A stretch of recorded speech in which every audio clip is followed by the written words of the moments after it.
What's going on? Welcome in the Matt Bernier Show, DRFTV, live.drf.com, livestream.com, the Daily Racing Forms Twitter handle. That would be at DRF Inside Post, as well as the Daily Racing Forms Facebook page. My name is Matt Bernier. You can follow me on Twitter, at Bernier_Matt. This is the recap edition of the Matt Bernier Show, taking a look back at some racing from the weekend of April the 21st as we inch closer and closer to the first Saturday in May, the Kentucky Derby. Everybody, that's what the focal point is. This past weekend, though, not a lot as far as racing is concerned that has any real say one way or the other as far as that race goes. So this is going to be one of the quieter weeks as far as the recap show is concerned. We're only going to go over five in depth. Then we'll go over the usual stakes montage, take a look at the weekend's best performances from a Beyer speed figure standpoint, and then get you ready. Take a look and see what's ahead for this coming week on DRF TV, knowing that next week is all hands on deck. You're going to have the latest and greatest from DRF TV. You can find it a number of places, all of our offerings. That also leads in nicely to this little piece here. If you are listening live, thank you for doing so. If you check us out podcast version, like most of you do, YouTube, SoundCloud, iTunes, video.drf.com. If you are watching on YouTube, click that subscribe button. You will subscribe to the Daily Racing Forms YouTube channel. You will get all the latest offerings from DRF TV. And again, you can find that also over on video.drf.com. This is going to be an exciting week coming up here shortly. This week here, again, a little bit of a calm before the storm. Some housekeeping. There will be no new preview edition of the Matt Bernier Show coming up at the end of this week. We will recap and replay last Friday's show, which was sort of the Derby report cards, and you can go through, and there have been some shakeups, and you can find all the latest on live.drf.com, as well as all of our correspondents on Twitter. Get all the latest happenings, moving and shaking, some things changing as far as the Derby field is concerned. But that'll be the last I'll talk about Derby field for now. Let's dive into some of the races that happened this past weekend. The main event down at Charlestown on Saturday afternoon was the Grade 2 Charlestown Classic. $1.2 million was the purse. Let's take a look at this field, a field of 7. It wasn't the largest field assembled, but it was an interesting race. You could go a number of ways in here. The betting public ultimately landed on Diversify at odds of 6-5, a Grade 1 winner last year in the Jockey Club Gold Cup, but then you had some other legitimate contenders, including War Story, who was a good third in this race last year. Would he be able to turn the tables and get the job done this time around? We'll find out. Here's the stretch run of the Charlestown Classic. To the inside, it's a Fleet Willie. War Story in between, Something Awesome, and Fear the Cowboy down the outside. Coming to the 16th pole, War Story has his nose in front. Something Awesome, Fear the Cowboy. War Story, Something Awesome, Something Awesome. Something Awesome gets the job done in the Charlestown Classic. Pays $20.60 as a 9-1 shot. War Story, the second choice at 7-5, runs second, and Fear the Cowboy, coming from off the pace a little bit, and we'll talk about his trip more, runs third at odds of 9-1. Let's take a look a little bit more in depth at the winner, Something Awesome. He is 9 of 24 lifetime. He has over $1 million in career earnings now. Owned by Stronach Stables, trained by Jose Corrales, bred by Adina Springs in Ontario. He's a Canadian bred, ridden to victory by Edgar Prado. And the pedigree at the bottom of the page on the horse card, you can see he is by Awesome again out of a dance floor mare named Something About Laura. 101 Beyer speed figure for Something Awesome. 127 time form U.S. rating. Came home in 12:84. This was an impressive effort, all things considered. I like the way that he moved. This is a horse that has some versatility and some adaptability. Depending on if they go fast, he can come from off of it, and if they go slow, he can go out there and be forwardly placed. It's worth noting Timeform US has that interior fraction, the half-mile split color-coded blue, meaning it probably helped horses that were a little bit more forwardly placed, but this is going to be one of those rare instances where I don't know that that's necessarily the case, because you look and see the overall sort of final running lines for everyone, where the leaders or the forwardly placed horses ended up. They ended up toward middle, toward rear, and you had the horses that were sitting mid-pack or even farther back making that move and coming up and finish first, second, and third. So I don't know that necessarily just because that middle fraction is color-coded blue, meaning it was slow, I don't know that that necessarily means that the flow of the race was indicative of that. So that's something that you want to file away. And again, as good as all of these things are as far as handicapping is concerned, little things to use, you have to do the job yourself. You can't just rely on numbers and just say, oh, well, this is it. You got to synthesize it all, put it all together, and try to figure out make heads or tails or whatever the situation is. So something to keep an eye on going forward. Something awesome. I thought this was a really good effort. Like I said, he has that versatility. Very, very important. The connections were thrilled, obviously, to win a race like this. And it sounds like the next race that would be in play for him would be the Pimlico Special on Preakness weekend at Pimlico Racecourse in Baltimore, Maryland. No reason not to. This horse is in raging form. 3 starts back, he won the General George at Laurel in the midst of a blizzard. 2 starts back, he wins a $100,000 stakes race going 1 1/8, and then he comes back here and wins the Charlestown Classic at 1 1/8 going 3 turns. You never know about the 3 turns until they do it, so it's always nice to see this. Good effort from this horse. I think he's blue collar. Would certainly have to consider him depending on what the field looks like, but that was a very good effort, all things considered, from the winner. Something awesome. War Story, a good effort from him as well. I think it was a tough position. Jorge Navarro mentioned that he wished that their horse was on the outside in the midst of that long stretch battle because he thinks that possibly that could have turned the tables. I'm not going to disagree. I think that's certainly something that you had to factor in. I thought it was a good effort, all things considered. A 100 buyer, a 126 time form U.S. rating. He makes a lot of sense in a number of these races, and it sounds like he'll be pointing to the Brooklyn, a race that he won last year. That's going to be on the Belmont Stakes undercard at 1.5 miles at Old Big Sandy, Belmont Park. Let's talk about a couple other runners coming out of this race. Fear the Cowboy. I thought Fear the Cowboy, he may have had the worst go of it as far as trip is concerned because he had to angle out. He got shuffled a little bit when Diversify was dropping anchor as badly as he was on that 3rd turn. He had to angle out, come with a little bit of a run. He finished very, very well. He actually had the fastest final 8th in the race in 12:42. He's the kind of horse I think is better suited for the more conventional track and the more conventional trip. Whether it is 1 1/8 or 1 3/16 or anything like that, I think that's certainly a spot where he is more suited because I don't know. Maybe this is just my opinion. I don't think there's anything really to back this up one way or the other. Certain horses, I think, just get around those bull rings a little bit better than others. And this horse really extended as he got down the lane. Didn't help that he got that shuffle on that far turn, but I thought it was a good effort. And this horse, he picks up and runs wherever he shows up. If it's in Texas, if it's in Florida, if it's in California, he comes with a run. Doesn't matter. West Virginia here on Saturday afternoon. They will consider the Pimlico Special for him, but it might be a little bit of a quick turnaround with all of the travel that he's done here in 2018 already and the end of 2017. 2 other horses to consider. I believe a Fleet Willie is a horse that you might want to throw in your DRF horse watch because if you look again at the flow of this race, Diversify finished last. He was being pushed basically the entire way or stalked the entire way by a Fleet Willie. A Fleet Willie was really game to he finished 4th, but he was only beaten by a little bit more than a length and a half or 2 lengths. I thought this was a really, really strong effort from him, and I like the fact that, again, he's another versatile one. He can win going 7/8, he can win going 1 1/8, he can win going 1 turn, 2 turns, doesn't matter, and he can work out different trips. I think a Fleet Willie is a sneaky one wherever he shows up again. I would certainly consider using him, if not picking him, depending on, obviously, the other sort of variables. Who else is in the race? How far is it? Where is it? Etc. Diversify, the last horse we'll touch on briefly before we turn the page and move on to the next race that we'll talk about.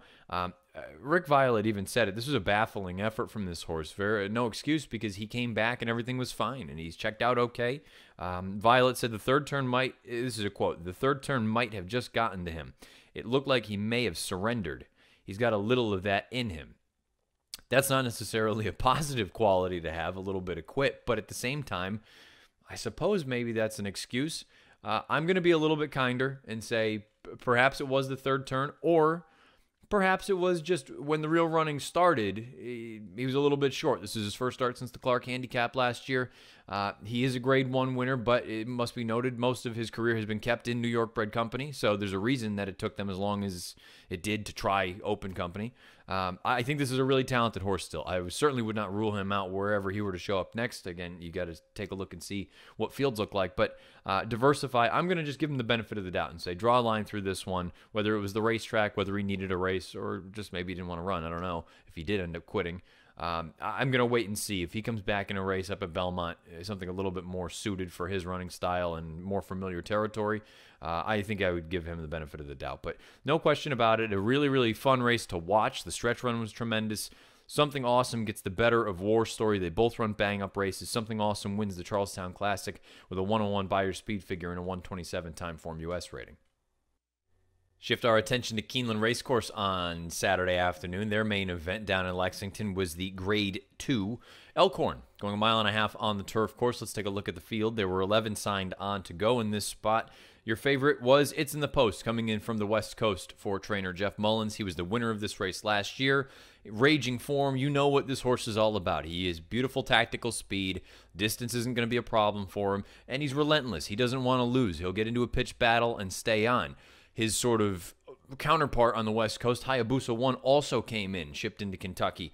Going to give this one a go. Hopefully turn the tables on his main competition, his main rival, and then have to deal with the rest of the East Coast form. There was one horse that was in tremendous form this past winter down in South Florida at Gulfstream, and he always gets overlooked in the wagering, usually because he's better off running second or third as opposed to on the win end of things. Well, Saturday was his day. Here's the stretch run of the Dixiana Elkhorn. Is in the 5th position off the turn, and then Danish Dynaformer in 6th. It's in the Post is challenging. One Go All Go and Call Provision up the rail, and Oscar nominated from the outside. One Go All Go has the lead. Oscar nominated far outside. It's in the Post in between horses. One Go All Go hanging tough. Chris Landeros and One Go All Go. Finally, back to the winner's circle. He gets the job done for Scooter Dickey at odds of 9-1 and pays $21.20 on top. Oscar nominated does what Oscar nominated does. He comes, he tries hard, sometimes good enough, sometimes not. He runs a good second at odds of 9-2. And the third place finisher was the 2-1 favorite. It's in the Post, coming in from California. We'll dive into him more momentarily, but certainly a little bit of a disappointing effort from your 2-1 Post time favorite. Let's take a look at the horse card and some details as far as our friend One Go All Go is concerned. One Go All Go is 6 years old. Very nice horse for Scooter Dickey. He goes out and tries every time. 4 of 24 lifetime, but you see that he's run second or third on 8 different occasions. Over $643,000 in career earnings. Owned by Rodney Payton. Trained by Scooter Dickey. Bred by Albert P. Coppola out of Virginia. Ridden to victory by Chris Landeros in the pedigree. He's by Fairbanks out of a marquetry mare named C. Ashley Run. 99 Beyer speed figure, 128 time form U.S. rating for One Go All Go, winning the Elkhorn. He came home in 23.73 for what it's worth. Again, time form U.S. They have the 1 1/4 fraction color-coded blue, meaning it was slow, possibly helping horses that were forwardly placed. Something else that needs to be discussed. Basically, between 1 and 4, those horses did not move. They moved amongst themselves, but no one made up any sort of real ground from the back of the pack. So, what do you do with this? I think this is one of those instances, the opposite of what we just talked about with the Charlestown Classic. Forwardly placed, slow fractions, no one making up any ground. This, to me, was very, very favoring to those horses that are forwardly placed, and a lot of people on Twitter have been discussing the turf course at Keeneland this meet. Seems to be a little bit on the speed-friendly side, excuse me. So, something that you want to factor in with each of these top 4 choices, and possibly you want to give some of the other horses the benefit of the doubt. Now, if you want to play devil's advocate and go against that argument, the horses that ran 1, 2, 3, 4, they were 4 of the 5 choices in this race. So, was it formful? Certainly, but it was one of those instances where, again, hard to ignore the fact that there wasn't a heck of a lot of running from the back of the pack happening. One Go All Go, very neat horse, very likable, shows up, runs his race. He and Oscar nominated are very similar. They have different running styles, but you know you're going to usually get a pretty honest effort out of them. And those are very likable horses. They may not be the greatest horses to be betting on, but they're cool to root for. If you're a fan of the game, if you're not just the diehard gambler, if you're a little bit of both, if you're the fan and you're the player, it's hard not to root for a horse like this, even if you don't have any skin in the game. Now, if he beats you, that's one thing, but they're very neat horses. They're likable. They go out there. They try their hearts out. It's in the Post. Certainly a disappointing effort from him. He's been one of my favorites for quite some time. Tyler Bays even said it. I suppose I could have gone on with it and tried to go to the lead, but then if I lose that, how does that work? This horse ran well enough. A little bit of a lackluster finish from him, and it's not something that I'm accustomed to seeing, or any of us really. He was under a stranglehold for 3/4 of the race, and then it felt like when they really needed to start sprinting home, he just didn't have that sort of spark. One Go All Go with the 99 Beyer. It's in the Post, a 98 Beyer. Oscar nominated, also a 98 Beyer. The top 2, One Go All Go and Oscar nominated, 128 time form U.S. ratings. It's in the Post, 127. So from a numbers standpoint, it doesn't really look like he ran any slower than he normally does in California. It just, I don't know. It was, to me, an underwhelming performance from a horse that we've come to know is rock solid. And as much as I can say that about the top two, One Go All Go and Oscar nominated, they're cool horses to root for. You usually know what you're going to get from them. It's even more so with It's in the Post, and it's more on the quality side of things, where you know what? You expect him to get into a pitched battle. Somebody comes at you, you're going to turn him away and go on with it. He's done it with Hayabusa 1 on 2 different occasions. Now, perhaps the Southern California horses, we've talked about it ad nauseum. The East Coast horses, when they ship west to the turf, they usually have an advantage. This is one of those rare instances that we've had over the past handful of years where the West Coast horses have gone to the East Coast and had success, meaning last year with It's in the Post. Perhaps this just goes to show, though, It's in the Post, you can't get the job done over One Go All Go and Oscar nominated and Hayabusa 1 up the racetrack. If you want to factor in the idea of the turf course being speed-friendly, though, Hayabusa 1 was certainly up against it. A couple other decent efforts from Call Provision, Danish Dynaformer. Danish Dynaformer, at this point in his career, this is a very positive move. We'll see if they get him back up north of the border at Woodbine for a better effort. Call Provision, considering this was his first start in a little while, and I think he's a decent enough horse. Chad has handled him early in his career like he was very, very good, and then really kind of throttled back, treated him with kid gloves, and slowly brought him along. Decent enough effort down on the inside. He just didn't really kick on the way that the other horses did. We have to acknowledge the sad news, the worst news possible out of this race. Bullard's Alley, unfortunately, he broke a left hind about a quarter mile into the race and needed to be euthanized. This was a very, very cool horse. You feel terrible for the connections, trainer Tim Gleishaw and everybody else involved, the ownership group. Really cool horse. He won some of the best efforts we've seen over the past year and a half, particularly that run up at Woodbine. Nobody will ever forget that, winning by the length of the stretch and earning that tremendous figure. He was another one that was cool, easy to root for, showed up, ran his race, and it is certainly the worst part of our game when these sort of things happen. Thoughts and condolences out to the connections of Bullard's Alley. As far as the Elkhorn is concerned with the race and the final result, your winner was One Go All Go. Very gutsy effort. He gets the job done with a 99 buyer and a 128 Timeform US rating. Santa Anita had 2 graded stakes races Saturday afternoon. Let's start off with the first of them, race number 5, the 6.5 furlong Kona Gold Stakes on the main track. Only a field of 5. Let's take a look at those entrants. It was an interesting spot because you had 3 horses that figured to be the main players in here. And if you didn't include Calculator, who he's done his best running recently on the turf, then you had some options. You had Ransom the Moon coming off of a long layoff. We hadn't seen him since the Breeders' Cup. You had 10 Blessings, who was a nice horse, and there were certainly some positives to be made about him. And then you had Bobby Abu Dhabi, who arguably had the best recent form, coming out of a nice second-place finish in the Triple Bend behind City of Light. But I can understand anyone that said, you know, prove it to me that that's actually what you were. Well, case in point, we got that on Saturday afternoon. Michael Rona with the stretch run of the Kona Gold. 10 Blessings has been pulled up at the top of the stretch, and Bobby Abu Dhabi kicks away, leads 2.5 lengths from Ransom the Moon, Calculator, then Blame It on the Law. Bobby Abu Dhabi to the 16th pole by more than 2. Ransom the Moon trying hard, but he can't pick up Bobby. Bobby Abu Dhabi wins the Kona Gold from Ransom the Moon, and they were clear 4 lengths to Blame It on the Law and Calculator. Bobby Abu Dhabi gets the job done in the 36th running of the Kona Gold, a Grade 2 event. Pays $7.20 on top as the third choice at odds of 5-2. Ransom the Moon runs second as the favorite at odds of 7-5, and the third place finisher, Blame It on the Law, the longest shot on the board at odds of 19-1. Let's discuss a little bit more about Bobby Abu Dhabi. He is 4 of 8 lifetime, over $345,000 in career earnings, owned by Rockingham Ranch and David A. Burnson LLC, trained by Peter Miller, bred by TC Stable LLC in Kentucky. You see the pedigree. He's by Macho Uno out of a St. Pilato mare named Wadena, and he was ridden to victory by Victor Espinoza. 103 buyer speed figure for Bobby Abu Dhabi. 119 Timeform US rating. Ransom the Moon second with a 100 buyer and a 118 Timeform US rating. This is an interesting race as a whole because first let's acknowledge the sad piece of this news as well. 10 Blessings broke down on the far turn. If you watch the whole race, it did not look good. He, in fact, had to be euthanized. So a couple of graded stakes races on Saturday and a couple of sad situations in Kentucky and here at Santa Anita. Thoughts and condolences out to everyone involved with 10 Blessings. As far as the race itself is concerned, Bobby Abu Dhabi has good early speed. We've seen that. He can go to the front. But when Calculator broke as sharply as he did, and they seemed to be pretty intent on being forwardly placed, I thought it was just an interesting move. But Victor was very, very confident aboard Bobby Abu Dhabi the entire time. Then that's when you start to look at some things and you realize, well, if Calculator is number 4 and he's trained by Peter Miller, I know they're not the same ownership group, but he's forwardly placed. Ransom the Moon is breaking from the far outside. He's off of the layoff and he's going to be hung a little bit wide.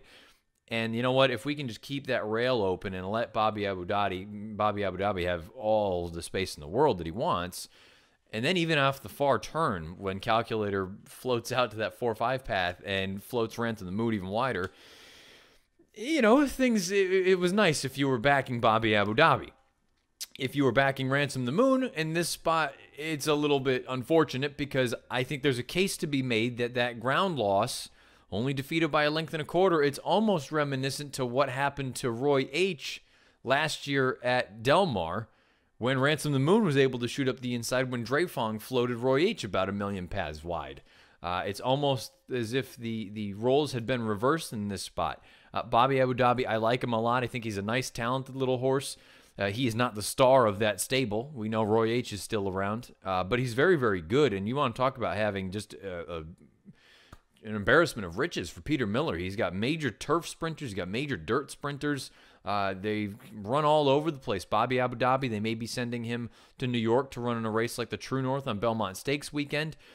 To me, though, the horse coming out of this race that I'm most interested in is Ransom the Moon because I thought he ran quite well. Didn't quite come home as fast as Bobby Abu Dhabi did, but when you consider it was off the layoff and he was wide and he was pushed out even farther off the far turn, that was a very, very good, promising effort from him. I think he can build off of this and be a serious player going forward. Bobby Abu Dhabi, have nothing to knock against him. For what it's worth, Calculator, I'd like to just get him back to the turf. It feels like at this point in his career, that's what he does best. I'd also like to find out if he can handle going 5/8 of a mile or 5.5 furlongs because that is going to be the distance of the Breeders' Cup Turf Sprint this year. I don't think he's a miler, but I do think if you could just get him out there and let him go, find out if he can really step at that shorter distance. We know he loves going down the hill at Santa Anita, but unfortunately, that's not where the Breeders' Cup is this year.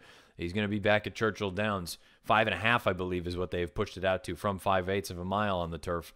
I think that would be an interesting spot for him down the road. But Bobby Abu Dhabi, raging form right now. That whole train continues to roll along. He wins this race with a 103 buyer and a 119 time form U.S. rating. But don't forget about Ransom the Moon. I think there are bigger and better things for him to come. The other graded event out at Santa Anita on Saturday was the Grade 3 American going a mile on the turf. Let's take a look at that field. He had 7 signed on in here. The real key or the question to this race was, what Blackjack Cat are we going to get? Are we going to get the good horse that ran as well as he did in the Breeders' Cup last year? Or were we going to get a horse that we saw in that first start off the layoff win? Let's just call a spade a spade. He was not good. Were you going to get that horse or were you going to get the good one? Because if you got the good one, he was probably just much better than this field. If you got the bad one, he might not hit the board. He was bet down to odds of 7-5. He went off as your post-time favorite. But it was, again, it was a sort of a reawakening for a horse that had a ton of back class, but his recent form was a little bit spotty at best.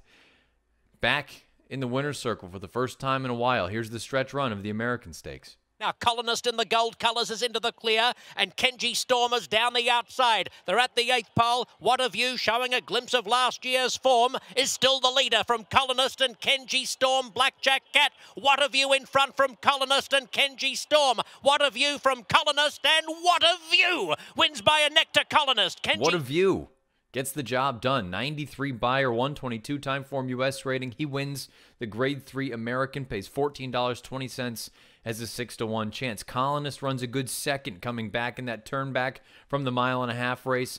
Back here to this flat mile, runs second at odds of 5-1. And Kenji Storm, second start for Phil D'Amato, runs a good third at odds of 2-1. Your 7-5 favorite, Blackjack Cat, off the board in 4th. Let's take a look at the horse card for What a View and get a little bit more information on him. He is 8 of 24 lifetime, over $835,000 in career earnings.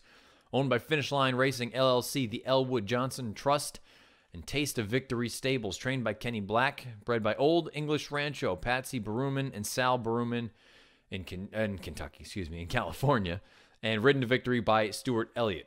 And the pedigree at the bottom of the page, he's by Vronsky out of a Manila mare named Oceans and Mountains. Again, 93 buyer, 122 time form U.S. rating for this horse. What a View. Colin has got the same numbers, 93 buyer, 122 time form U.S. rating. The interesting thing here about this race, legitimate fractions, but not nearly as fast as we've seen from What a View in the past. I think that was a positive.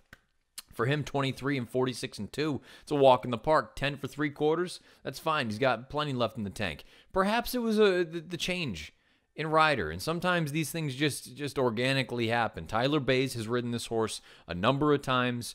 He goes to Kentucky to ride It's in the Post. He's the normal rider for him. Stuart Elliott picks up this mount. Maybe that's all it took, is a little bit of a shakeup. This horse relaxed nicely down the backside, wasn't taking a ton of pressure throughout, but was setting a legitimate pace, and he fought on gamely down the lane. I thought Colonist ran really, really well.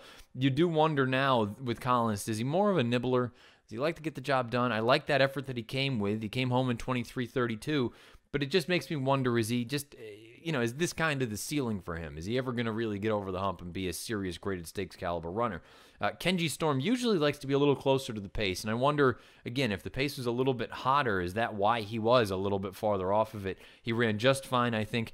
Something to keep in the back of your mind. And I don't know, this is just my opinion, my thoughts.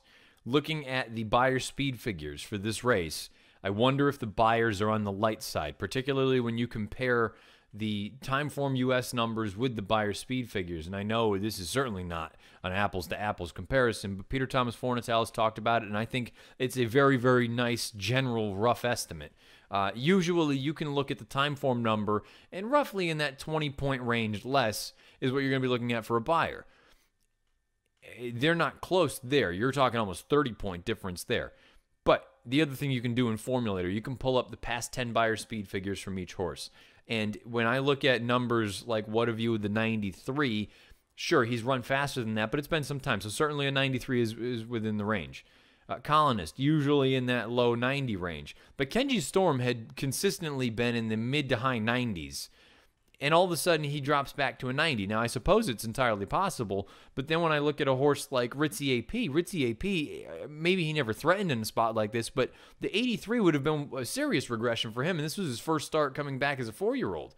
I'm wondering if this is a little bit on the light side. I wonder if you could bump that buyer up 4 or 5 points. We'll only find out in time when these horses come back and run, but I would think long and hard about whenever these horses show back up. On paper, from a buyer standpoint, they're going to look a little bit slow, and I wonder if this race was actually a little bit faster than the buyer's speed figures would suggest, as opposed to like the time form U.S. ratings. For what it's worth, What a View, he may end up in the Crystal Water Stakes for Calbreds rather than running the Grade 1 Shoemaker Mile. It's a quick turnaround. It would only be an 8-day difference, so he won the Crystal Water last year. That was used as a prep to get to the Shoemaker. The Crystal Water may be his goal here in the near future. It's good to see him get back into good form. Blackjack Cat, I don't know what you want to do with him now. I think they've seriously got to go back and kind of back to the drawing board and figure out what's what with him, because never good when connections are hemming and hawing about where they're going to run a horse. They talked about going down the hill with him as opposed to running in this spot. They choose to go in this spot. Always got to wonder, well, why was there even any consideration or any unsuredness about where we want to go? You combine that with the poor return effort, I think he's going to need just a long time away, because he just right now is just not in good form, plain and simple. A horse that is nice to see him get back to his best form is What a View. 93 buyer, but remember, take that with a grain of salt. I wonder if that might be a little bit light. 122 time form U.S. rating for What a View winning the Grade 3 American. Last race we'll recap here on the recap edition of the Matt Bernier Show for this weekend. On Sunday, the Grade 3 San Juan Capistrano. Going 1 3/4 miles, starting going down the hill out at Santa Anita. Let's take a look at the field. 7 runners went in this spot. Again, just a really uncommon distance here in the United States, 1 3/4 miles. Your post-time favorite was Nessie, shipping west for trainer Ian Wilkes. Was bet down to odds of 4 to 5. From a form standpoint, he was the horse to beat, but the problem was he didn't necessarily like to win races very often. He was 2 for 20, I believe, lifetime coming into this spot, but he had all the figs and he made all the sense in the world. The question was, would he finally be able to get over the hump and get back into the winner's circle? Here's the stretch run of the San Juan Capistrano. Top of the lane, and it's a red tie day leading Evo Campo. Smith in the clear on Nessie. De Sormo takes that spot vacated by him on the fence. Lazam still closing. A red tie day challenged by Nessie. Nessie comes to a red tie day. Rye getting up on the fence, but Nessie strides away. Nessie too strong in the San Juan Capistrano. Nessie gets the job done as your 4 to 5 favorite, pays $3.80. A red tie day. Gutsy effort on the front end at 11 to 1, runs a good second, and Rye puts in a nice belated bid at odds of 2 to 1 to run third. Let's take a look a little bit more at Nessie. Nessie is now 3 of 21 lifetime, but you still see he's 12 times second or third from 21 lifetime starts. $300,420 in career earnings, owned and bred by Sierra Farm in Kentucky. Trained by Ian Wilkes, ridden victory by Mike Smith. See the pedigree at the bottom of the page. He's by Flower Alley out of a Chris S. mare named Flower Forest. Nessie, 94 Beyer speed figure, winning this race. A red tie day, a 92. Rye, a 92 Beyer speed figure.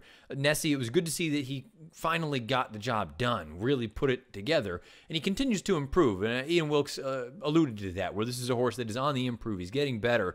And I think these distances, these just really, really long marathon distances, these are going to be his bread and butter, in my opinion. Because the mile-and-a-half races, you're going to still get better horses at the mile-and-a-half races. When you get out the 1 3/4, the purses are a little bit smaller, the races are few and far between, and if you're competent at a 1.5 miles, you're probably going to be good if you can stay out that extra quarter of a mile. That's what this horse Nessie has going for him. It sounds like the Belmont Gold Cup is in consideration. Keep in mind that's a 2-mile race on Belmont Stakes weekend. The Breeders' Cup Turf at this point long-term is not in the plans, but like Ian Wilkes had said, this horse continues to improve, and if he keeps improving, sure, why not? We'll cross that bridge when the time comes. But the immediate future, anyway, sounds like the Belmont Gold Cup at 2 miles is in play. I thought a red tie day ran very well. Thought Tyler Bays gave him a good ride. He tried, just got run down by a horse that was a little bit better on this day, but everything else, that's all you could possibly ask for. And Rye, he put in a good bid late. I still maintain, I think that horse much better suited at a distance like 1 1/8 or even 1 1/4. But Nessie, hey, there's a reason they shipped out there. They had this race circled all along. 1 3/4 should be in his wheelhouse. They shipped him out. They got the money. Nessie earns a 94 Beyer, winning the San Juan Capistrano. There were a number of stakes races across the country also on Saturday afternoon that we're not going to go over in full depth, but as we always do, we get you a little bit of a stretch run, and you can see some nice finishes from some of these runners. So stakes action in this week's stakes montage all across the country, from Laurel to Woodbine to Santa Anita to Aqueduct, you name it, all over the place. Here's this week's stakes montage. Swing in, American Lincoln on the outside, still having fun driven, trying to kick down toward the inside. But here is Diamond King and Noble Commander to square off the final furlong. Diamond King, Noble Commander. Diamond King's in front now and moves away. Holland Park's running a big one. Here comes Holland Park with a burst of energy on the outside. Diamond King, Holland Park runs to second. Diamond King from Holland Park, Noble Commander. Opened up 3 or 4 lengths. Now to the center of the track, stakes on a plane. Firth is weakening up. On the inside is Blue Union Rags, and then Layla Noor and Shamrock Roses in between horses. Oh, she's a good one, honey. Good one, honey. And Steve Hamilton, right off the sharp sprint win, will score in the Weber City Miss in dominating fashion to win by 7 on the line. Indy Union was second. And Arcello circles up on the outside of 50, and Sand Dancer is between those two. These 3 come to the last furlong in a line. On the far outside, Arcellos. Sand Dancer down toward the inside is 50. Sand Dancer now forging to the front. On the outside, Arcellos. It's these 2 that move away from 50. Sand Dancer, Arcellos. Sand Dancer won it. Front. Taylor Vienna second. Flytech not finding enough. And down the outside, Mark Tree is starting to wind up for Patrick Husbands late on the scene. Inga shortening strides. Right down the center, Mark Tree is flying home. Taylor Vienna the center. Mark Tree gobbles them up. Running on his Tito chip behind them, but Mark Tree comes away. Very impressive. Mark Tree 2 lengths. Inga second, Taylor Vienna. Pink Lloyd is coming forward now to challenge. Pink Lloyd and Extravagant Kid tags on. Pink Lloyd on the outside has gone to the front. Conquest Enforcer, no match. Extravagant Kid called on down the outside. Pink Lloyd in front. Extravagant Kid makes a race of it. Pink Lloyd just keeps on winning. Pink Lloyd, defending champion, does it again. Fourth, they're into the stretch. Significant Form turns for home with a 3-length lead. Now it's 4, now it's 5. Sweet Sting has moved up into second past Coffee Crush. Wealth Effect finishing well on the outside with a shot for second, but no shot to get Significant Form. Significant Form comes back and comes back strong. She won the Memories of Silver by 7 lengths. Impressive performances in this week's stakes montage, including the return of Significant Form. And good one, honey. That could be an interesting runner come Black-Eyed Susan time at Pimlico. Let's dive into the weekend's best performances from a buyer speed figure standpoint, as we always do here on the Matt Bernier Show, the recap edition. Give you the best buyers. It doesn't matter the distance, doesn't matter the surface, doesn't matter any of that. We've got that covered for you here. Let's take a look at the graphic. Right in order, we'll go with the 3-year-old males on dirt. Forced. In a non-winners of one other than at Parks, earns an 89 buyer speed figure. 3-year-old female, Star Cloud and Good One Honey. Star Cloud earns the 86 buyer in the Game Face down at Gulfstream. Good One Honey earns the 86 in the Weber City Miss at Laurel. 3-year-old males on turf, Crossways. 85 buyer winning a maiden special weight affair at Aqueduct. 3-year-old females on turf, females, fillies, same thing. Significant Form, 91 winning the Memories of Silver at Aqueduct. Older males, Pink Lloyd. Now here's one where we're going to this is going to pop up as time goes on now that Woodbine has reopened. Pink Lloyd earned a 106 winning the Jacques Cartier. Pink Lloyd did so on a synthetic racing surface, but in the sort of database with the racing form, synthetic races pop up in the dirt filter. So occasionally there are going to be some synthetic races that fall into the dirt category. I believe if you're looking for the highest technical dirt race of the weekend, it was Bobby Abu Dhabi winning the Kona Gold. But just as far as the filters are concerned, I know it was synthetic, but Pink Lloyd with a 106 on opening day up at Woodbine in the Jacques Cartier. Older female, Shalone and Honey Bunny, 88 buyers. One of them in the Primonetta at Laurel, the other one in a non-winners of 2 other than at Indiana Grand. Older males on turf, One Go All Go earns a 99 buyer speed figure winning the Elkhorn at Keeneland. And older females on turf, Ancient Secret going down the hill in an optional claimer out at Santa Anita, a 94 buyer speed figure. There you have it. Those are the weekend's best performances from a buyer speed figure standpoint. Before we let you go here on the Matt Bernier Show, the recap edition, let's take a look and see what's on deck this upcoming weekend on DRFTV. As always, on Thursday, you're going to have most of your influx of programming, most notably stakes previews all over the place, all of them brought to you by DRF Bets. You'll have DRF Bets races of the day, left and right. You will have Derby Watch. You will have Kentucky Oaks Countdown. You will have the DRF Players Podcast with Peter Thomas Forntel and Jonathan Kinchin. Oddly enough, if you are listening to this show live, you've probably already heard me because at 11 o'clock tomorrow, this is being taped on Monday, I will be on with the boys, and I believe Crystal Army, and we'll be doing the Triple Crown Draft, which Kinchin ended up winning the Kinchin Slam last year. Not this year. No, not again. Anyway, going forward on to Friday, 11 o'clock, you've got the DRF Players Podcast with Fornatal and Kinchin. At noon, you have the preview edition of the Matt Bernier Show. Again, as I said at the top of the show, it will be a recap or a replay of last week's show, which will be the Derby prep gradings and going through all that top to bottom with some grades. And then that leads into the latest edition of Out of the Gate from all of our contributors here on Daily Racing Form and DRF TV particularly.